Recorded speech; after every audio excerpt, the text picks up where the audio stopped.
This is the Voice of America, Washington, D.C., signing on.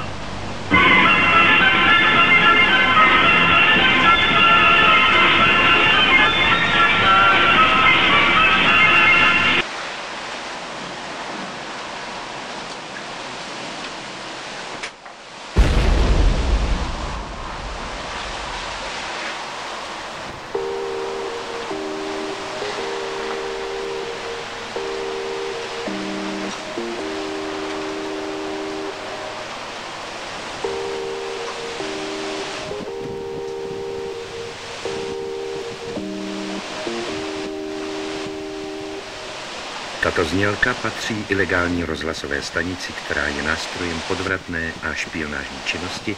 Vysílání uvedené rozhlasové stanice je namířeno proti zemím socialistického společenství. Ano, jde o štvavou vysílačku Rádio Svobodná Evropa, Svobodná Evropa, Svobodná Evropa.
Národní hymnu, skandovali hesla o politice, jako o svých názorech na tu politiku, kterou teda v současné době v Československu provádějí, a vyjadřovali jakéž ven, nechceme Štěpána a podobně.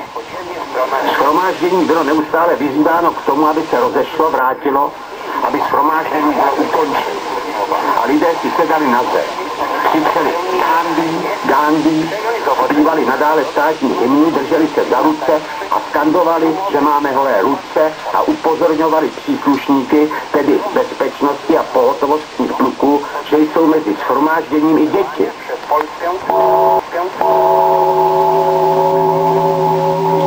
Lidé byli tlačeni směrem od Národního divadla, od druhé strany od Jungmannova náměstí se dostali do Presu, ve kterém v tom davu vznikal velký strach. Lidé se báli, lidé měli obavu, jestli se vůbec dostanou domů v pořádku. Nehledě na to, někteří se skutečně v pořádku patrně domů nedostali.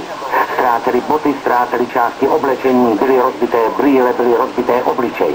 Lidé byli pyti, taženi prostě směrem ke zdi, kde je mlátili příslušníci armády toho výsadkového pluku a z druhé strany příslušníci pohotovostních sborů. Ty, kteří si vybrali obzvláště, ti byli velmi tvrdě pyti. Některým se podařilo proniknout do vedlejších ulic, které ústí tedy k národní třídě, a odtamtud se mohli nějakým způsobem nerušeně dostat do svých domovů. Jiným se to zřejmě nepodařilo. Spousta lidí byla udeřena do obličeje. Někteří lidi byli piti vyloženě brutální. Byl to brutální zásah policie.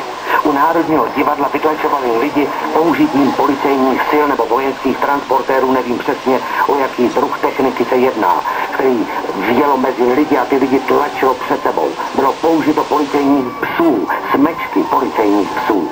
Lidé, kteří si chtěli sednout a sedět a čelit té demonstraci nenásilně, tak byli udeřeni i sedět.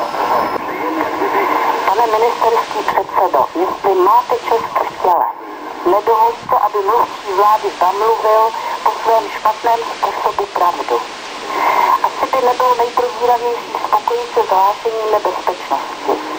Ptejte se těch zbytků. Nevěřím, že byste podporoval politiku názory z lidí vymlátit. Domlátit je k socialismu podle čísí bludné představy.